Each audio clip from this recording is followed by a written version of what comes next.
Jeremías y las naciones, las profecías contra los poderosos.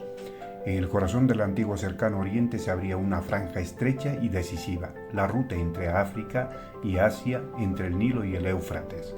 Allí se cruzaban ejércitos, caravanas, ambiciones.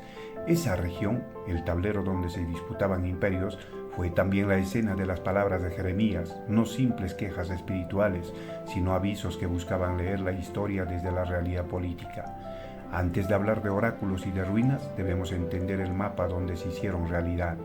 A finales del siglo VII y comienzo del siglo VI a.C., el viejo mapa oriente cambió a Siria. La gran máquina bélica se desmoronó tras décadas de guerras. Nuevos actores emergieron. Babilonia, bajo reyes hábiles como Nabopolassar y luego su hijo Nabucodonosor, se alzó como potencia del norte.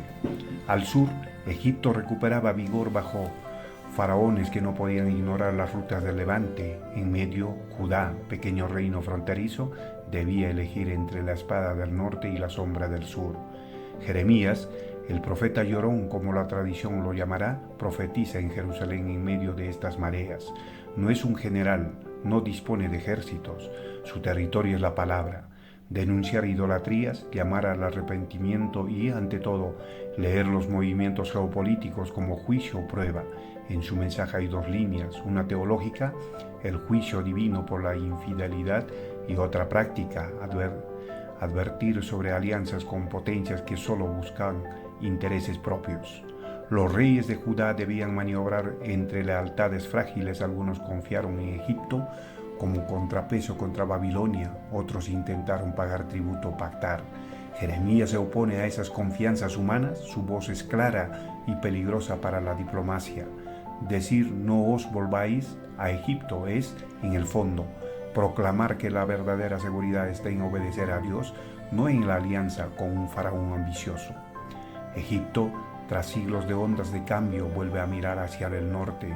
Sus faraones ven en el Levante una frontera estratégica, control del comercio, acceso a recursos, defensa frente al empuje mesopotámico. El faraón Necho II en las crónicas, marcha al norte no por devoción a Judá, sino por cálculo imperial.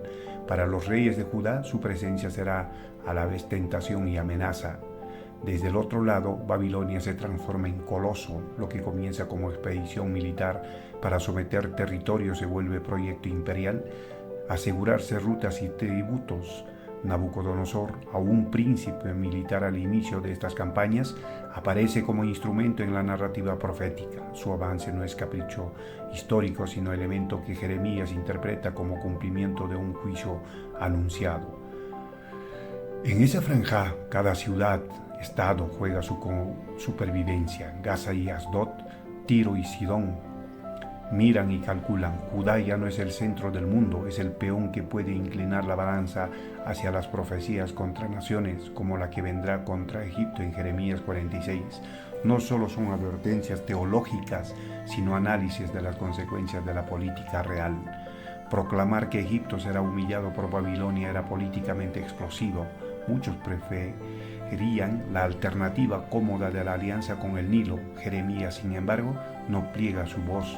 Sus advertencias provocan rechazo. Se le acusa de desmoralizar al pueblo, de socavar la esperanza humana.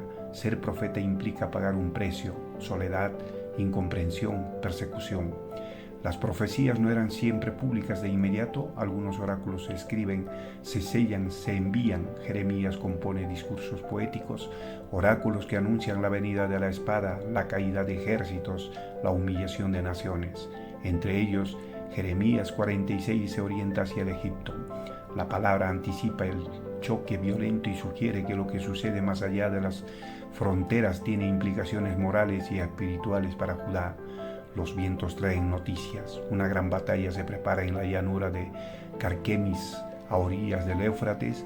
Es un nombre que resonará: el choque entre el naciente imperio babilónico y las fuerzas del faraón. Para Judá, el resultado será decisivo. Los reyes miran y calculan. Jeremías observa y traduce esos acontecimientos como señales del cumplimiento de su palabra. Las grandes batallas no quedan encerradas en crónicas de palacio, llegan a las mesas. Para las familias de Judá, la noticia genera preguntas. ¿Debemos huir a Egipto? Confiar en alianzas. Jeremías dijo que no mirarán al Nilo. Ahora la prueba externa revelará la falsedad de las seguridades humanas o su estrechez. Las tropas se acercan. Las decisiones tomadas en salones y puertas llegarán a su término en la llanura. ¿Será el Nilo quien imponga ley sobre el Levante o el Éufrates que dibuje un nuevo mapa? En el próximo episodio descifraremos el oráculo de Jeremías contra Egipto, sus palabras, imágenes y el modo en que la historia cumplió o retó esa profecía. Antes de que la noche termine, la historia guarda su fiat. ¿Te atrapó la atención de este mapa viejo como el mundo? Suscríbete ahora y activa la campanita. En el siguiente episodio iremos al corazón de Jeremías capítulo 46, la palabra que llamó derrota a un imperio y esperanza a un pueblo. Comenta abajo qué pregunta te inquieta sobre la alianza de Judá con Egipto y comparte este video para que otros viajen con nosotros por la historia bíblica. Tu clic mantiene viva esta serie. Carros del Nilo, espadas del Éufrates. En el año 605 a.C., Carquemis, ciudad estratégica en el Éufrates superior, será testigo de un choque colosal. Aquí se cruzan Egipto y Babilonia, dos imperios que ansían gobernar los corredores del mundo antiguo. El eco de las espadas resonará hasta Jerusalén. Neco II, hijo de Psamético, heredó un Egipto que buscaba gloria. Sus campañas pretendían recuperar influencia en Siria, Palestina, dominio perdido desde los días del faraón Ramsés. Su marcha no era devoción por Judá, sino ambición por controlar rutas comerciales y ciudades fortificadas. Neco sabía que derrotar a Babilonia era asegurar la supremacía egipcia sobre el Levante. Enfrente, Nabucodonosor, hijo del rey Nabopolassar, conduce el ejército babilónico, un general joven pero con astucia implacable. Y no solo combate por una victoria, combate por consolidar su lugar en la historia. La profecía lo retratará como martillo en la mano de Dios, instrumento de juicio contra naciones orgullosas. Cada ejército invoca a sus dioses. En Egipto, el sol y el Nilo son símbolos de vida y poder. En Babilonia, Marduk es el dios supremo de victoria, pero Jeremías ve más allá. Detrás de los rituales y gritos, una sola mano dirige la historia, la del Señor de Israel. En Jeremías 46, del 3 al 4 dice: Preparad escudo y pavés, y venid a la guerra. Uncid caballos, subid vosotros jinetes. Bruñid las lanzas, vestíos las corazas. Con ironía poética, Jeremías llama a Egipto a alistarse, solo para anunciar su ruina. El profeta anticipa el caos, huida, confusión, la vergüenza de un imperio derrotado. El choque es brutal, el rugido de caballos, el estruendo de carros, el silbido de flechas. Egipto, confiado en su prestigio, no resiste el empuje babilónico. El río Éufrates será testigo del colapso de una potencia que parecía invencible. En Jeremías 46:5 dice: ¿Por qué los veo medrosos retrocediendo? Sus valientes son vencidos y huyen sin volver la vista. El oráculo se cumple en la escena. El ejército que se jactaba ahora huye despavorido. Lo que era orgullo se convierte en derrota humillante. La derrota de Egipto cambia el mapa. Judá, que había esperado apoyo egipcio contra Babilonia, queda expuesto. Los cálculos humanos se derrumban. Jeremías no celebra, advierte. Confiar en el Nilo no fue confiar en cañaveral quebradizo. El profeta no es un político satisfecho por haber tenido razón. Él siente el peso de las lágrimas. Sabe que esta derrota traerá consecuencias para Judá. El juicio contra Egipto no es el final, sino el inicio de un ciclo aún más oscuro. Con Egipto abatido, el campo queda abierto. Babilonia no se detendrá en Carquemis. Sus pasos ya marchan hacia el sur y Jerusalén está en su camino. ¿Cómo enfrentará Judá el rugido de un imperio que ahora no conoce rival? Así como Judá se encontró entre dos gigantes, hoy también nosotros enfrentamos decisiones entre confiar en nuestras propias fuerzas o escuchar la voz de Dios. Si esta historia te ha impactado, activa la campanita y comparte este video para que otros descubran cómo la Biblia habla aún en nuestras batallas.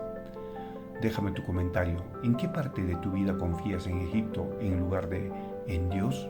Babilonia, el martillo de las naciones. El rugido de Carquemis viaja rápido, no hay campana ni escriba que no lo repita. Egipto ha sido humillado, su ejército disperso. Para Judá, la ilusión de un aliado fuerte se desvanece como humo. El vacío lo ocupará Babilonia, que no retrocede después de la victoria, avanza con hambre de imperio. En la ciudad santa, el miedo se convierte en sombra diaria. ¿Qué hacer ante un ejército que no se puede derrotar? Unos aconsejan someterse y pagar tributo, otros exigen resistencia y alianzas desesperadas. Jeremías observa y su palabra corta como espada: no busquen refugio en el hombre, la única salida es volverse al Dios que gobierna la historia. En Jeremías 46:10 dice: aquel día es para Jehová, Dios de los ejércitos, día de venganza para vengarse de sus enemigos, la espalda devorará y se saciará. Jeremías no habla solo contra Egipto, su mensaje va más allá. Babilonia no es vencedora por mérito propio, sino instrumento en las manos del Señor. El mundo entero, naciones y reinos, está bajo juicio. Nabucodonosor no se detiene en la victoria. Como un río desbordado, avanza hacia Siria, Fenicia y Judá. Cada ciudad caída es otra pieza en el mosaico de su imperio.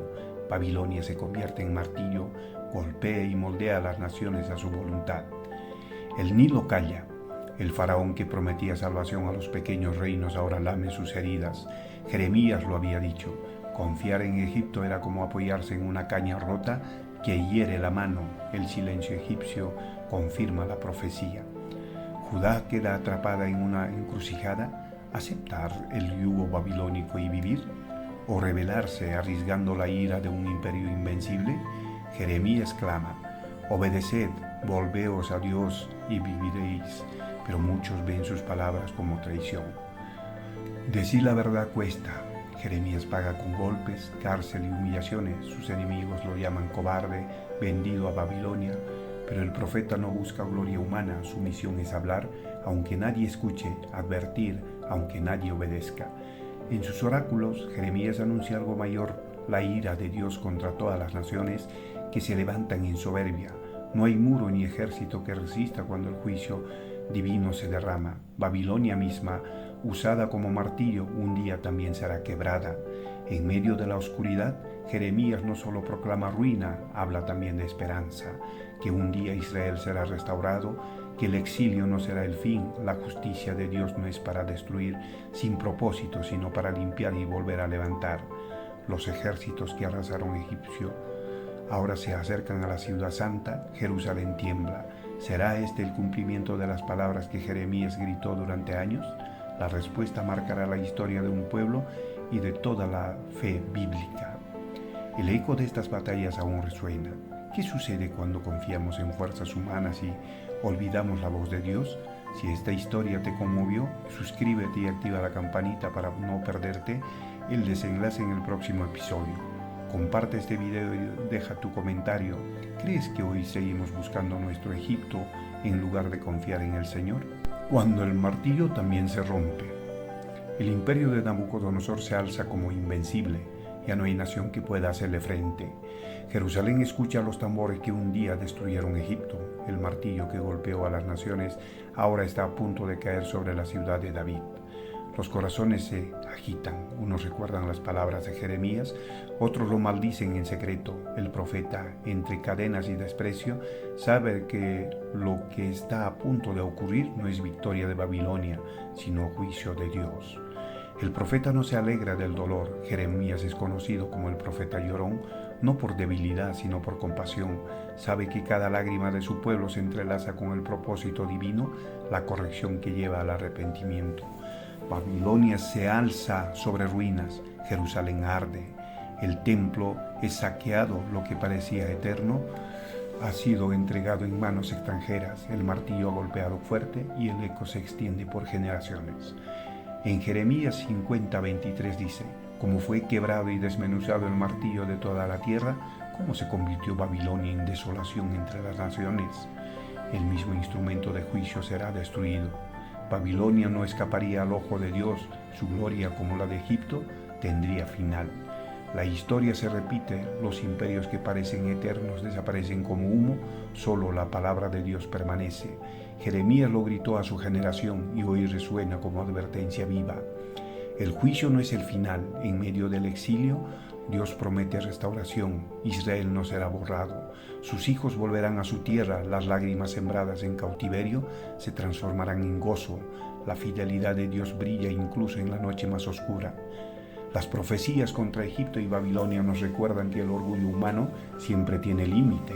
Hoy, como ayer, el verdadero refugio no está en potencias ni riquezas, sino en obedecer la voz de Dios. La historia nos advierte: quien levanta su confianza en ídolos caerá, quien confía en el Señor vivirá. Jeremías 46 dice: las profecías contra las naciones no son un relato de destrucción, sino una lección de soberanía. Dios gobierna sobre reyes, imperios y corazones, y el mensaje final es claro: solo en Él hay verdadera seguridad. Cuando el martillo de las naciones se quebró, quedó claro que ningún poder humano perdura. La pregunta que resuena es esta: ¿a quién servimos hoy? ¿A los imperios pasajeros o al Dios eterno? Así como Jeremías lloró y advirtió a su pueblo, hoy estas palabras nos llaman a reflexionar. ¿Qué lugar ocupa Dios en nuestra vida? Te invito a compartir este video con alguien que necesite recordar que el Señor sigue siendo Rey sobre las naciones. Suscríbete y activa la campanita para seguir recorriendo juntos las páginas vivas de la Biblia. Déjanos en los comentarios: ¿qué enseñanza te deja la caída de Babilonia en tu propia vida?